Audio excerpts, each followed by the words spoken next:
Well, today at 2:31 p.m. exactly, the White House posted on social media, congestion pricing is dead, Manhattan and all of New York is saved, long live the king, President Donald J. Trump. And I'm sparing you what was attached underneath those utterly insane words. It was a deeply perverse rendition of Donald Trump on what was designed to appear to be a fake Time magazine cover with him wearing a gold crown that he imagines kings wear every day. There was a time when New York City was governed by the King of England, but the people living in New York City and the other colonies joined together to kill as many British soldiers as necessary to remove a king from their lives forever.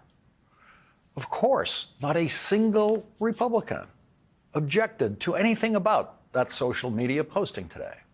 And although Republicans will constantly tell you that government is best, when left to the state and local officials, especially on healthcare issues or education, for example, education should be as local as possible. None of those Republicans objected today about Donald Trump interfering in the most local possible issue, traffic jams. At the beginning of this year, New York City tried something that I, for one, did not think was going to work, and I thought was going to be a lot of political trouble. It was an idea that had been kicking around think tanks and urban planning seminars for at least 40 years that I'm personally aware of. It was talked about in subcommittee hearings in Washington decades and decades ago. But it was the kind of idea that usually scared most politicians. The New York politicians who supported the idea in the state legislature and the ones who supported it in the city got very scared of the idea the closer it came to being a reality. The idea of congestion pricing to try to control traffic in Manhattan. So they delayed the idea. They delayed the idea, that long-held dream of urban planners, congestion pricing, in effect, electronic tolls invisibly applied to cars venturing below 60th Street in Manhattan. It was a desperate attempt to try to do something about 100 years of increasingly unbearable New York City traffic. And as the deadline for implementing congestion pricing approached, politicians began to fear the wrath of every New York City car driver, while the governor had to worry about the wrath of suburban New York drivers also.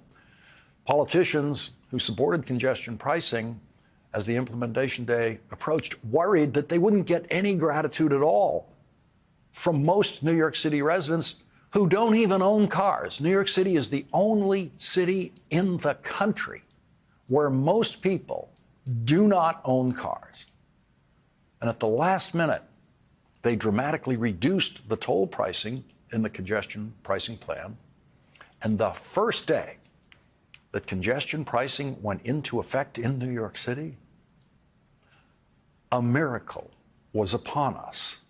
I got into a car in Lower Manhattan and speeded up to Midtown on the FDR Drive at the highway speeds that road was designed to allow for the first time in my life. The ride that normally would take at least 45 minutes took 20. I went into an office where the first person I spoke to was from Staten Island. Her commute to Midtown Manhattan usually was at least 90 minutes each way, sometimes 2 hours. And that day, for the first time in her life, it was 45 minutes, and she wasn't even driving. She was riding the express bus from Staten Island, and that's when I realized congestion pricing just might turn out to be the most popular thing that has happened in government in New York City in a very long time, because the bus riders were very happy. New York City roadways intersect with the interstate highway system. So there are 3 levels of governmental interest involved in congestion pricing: the government of New York City, the government of New York State, and the federal government. Within a couple of days, most people in New York politics breathed a huge sigh of relief, realizing that not only had the plan worked, exactly as intended, even better than intended by breaking gridlock, but it could end up being the most popular thing they've ever done. President Biden signed off on the federal government's okay for New York City's congestion pricing plan last year, and today, 2:31 p.m., Donald Trump announced that the king was ending it all, or trying to end it.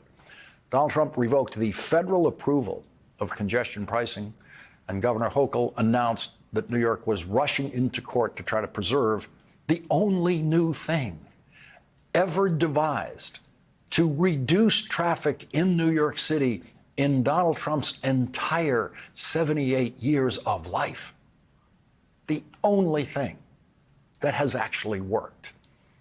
At a press conference about Donald Trump's attempt to block congestion pricing this afternoon, Governor Hochul was asked a two-part question about two different things. And what would it take for you to determine that Mayor Eric Adams was no longer able to govern New York City? I'm ignoring the second part of the question because I said that's another day. Okay, the first part of the question, which we missed, was actually about congestion pricing. And then there was a question thrown in there about Eric Adams, which the governor then didn't want to answer. The governor then turned to legal experts with help for the questions about congestion pricing and where that case was going to go.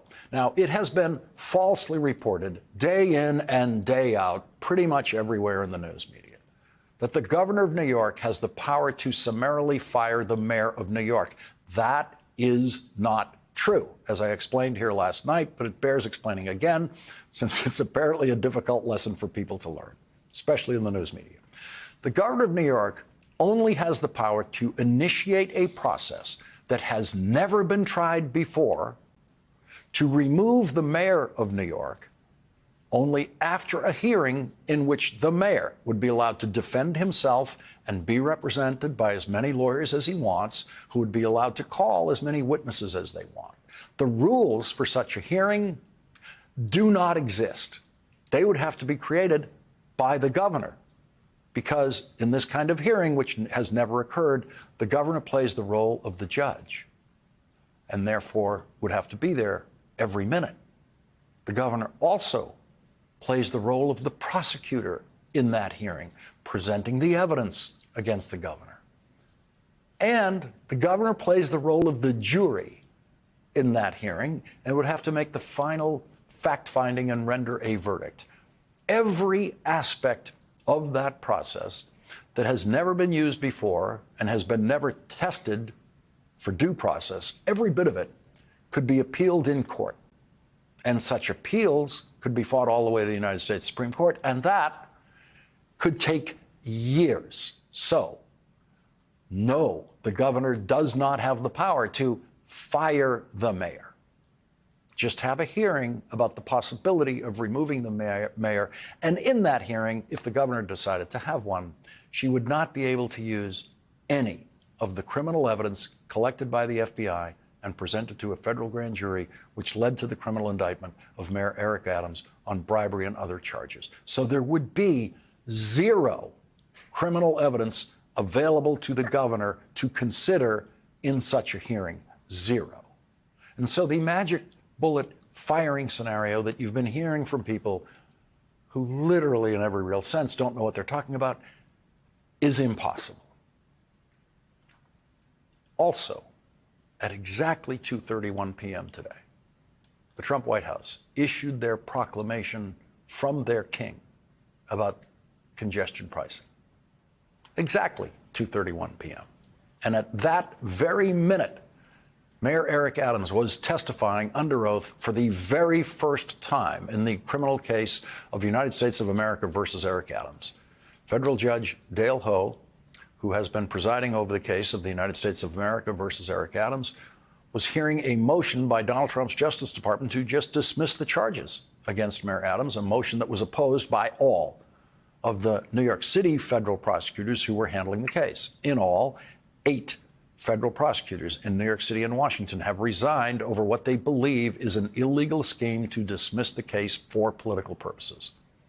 One of the briefs filed in the case today included a letter from Danielle Sassoon, who was the acting U.S. attorney for the Southern District of New York, her 8-page letter offering her resignation and her refusal to file the motion to dismiss, accused acting Deputy Attorney General Emile Beauvais of entering a quid pro quo for the dismissal.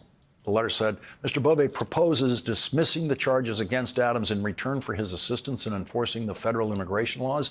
The reasons advanced by Mr. Beauvais for dismissing the indictment are not ones I can, in good faith, defend as in the public interest and as consistent with the principles of impartiality and fairness that guide my decision-making. Danielle Sassoon's letter also reveals that she and her team of prosecutors were ready to bring an additional indictment against Mayor Adams, saying, we have proposed a superseding indictment that would add an obstruction conspiracy count based on evidence that Adams destroyed and instructed others to destroy evidence and provide false information to the FBI, and that would add further factual allegations regarding his participation in a fraudulent straw donor scheme.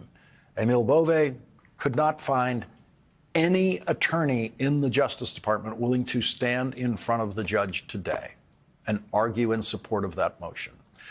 We saw the unique spectacle of an acting Deputy Attorney General appearing as a litigator in court, which they virtually never do. One of the prosecutors who quit rather than stand up and tell the judge what he believes to be lies in the courtroom today, said in his resignation letter last week that he was confident that Emile Beauvais would be able to find, quote, enough of a fool to do it. Emile Beauvais did it. Emile Beauvais told the judge, I'm here personally to answer your Honor's questions, to give you the assurance you need to sign this. Judge Ho began the hearing by asking Eric Adams, under oath, if he was on drugs. That is actually a standard question for defendants in hearings like this to establish that they actually comprehend the proceedings that they are in. The judge clarified that the Trump Justice Department intends to hold out the possibility of bringing these exact charges against Eric Adams against him again whenever they want to. The court, Mr. Beauvais, if and when the motion is granted, can these charges be brought again, Mr. Beauvais? They could be in the department's discretion. Yes, Judge. The court, okay, so Mayor Adams could be re-indicted at a future date. Mr. Beauvais, it's possible.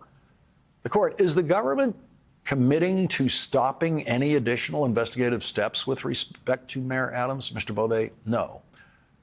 That answer contradicts what Emile Beauvais put in writing in his order to Danielle Sassoon to ask for dismissal in the case. In that order, which she refused, Emile Beauvais said, there shall be no further targeting of Mayor Adams or additional investigative steps.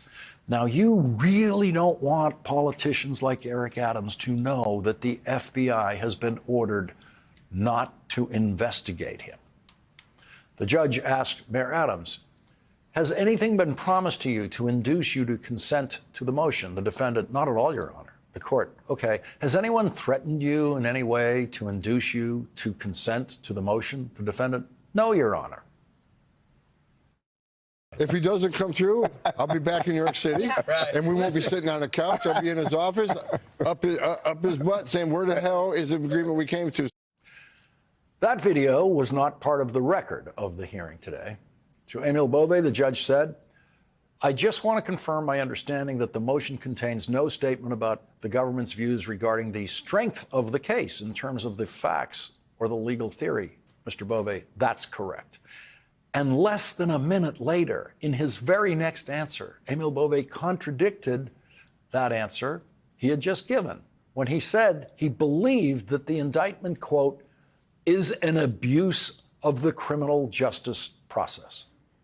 Emile Beauvais advanced the novel theory that no candidate for office should ever be charged with a crime. He said to the judge, I mean, frankly, I think the fact that Mayor Adams is sitting to my left right now is part of the problem. He's not able to be out running the city and campaigning. I think that is actual interference with the election. So according to the new Trump Justice Department theory, any candidate in any party anywhere in the country cannot be charged with a crime of any kind because that is interference with the election, even if the election isn't even that year. Presidential campaigns are 4 years long, remember. Emil Bove also advanced the novel legal theory that you cannot indict the New York City Police Commissioner because the duties of that job are so important. The judge asked, would a rationale like this ability to govern rationale, potentially apply to other public officials with significant public safety, national security responsibilities here in New York, like the police commissioner, for example?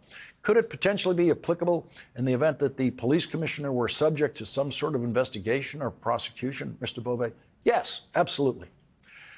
In the long history of police corruption in the city of New York, no one has ever before advanced the theory that the New York City Police Commissioner cannot be indicted. The last New York City Police Commissioner to go to prison was Mayor Rudolph Giuliani's police commissioner, Bernard Kerik, who decades later was, of course, pardoned by Donald Trump.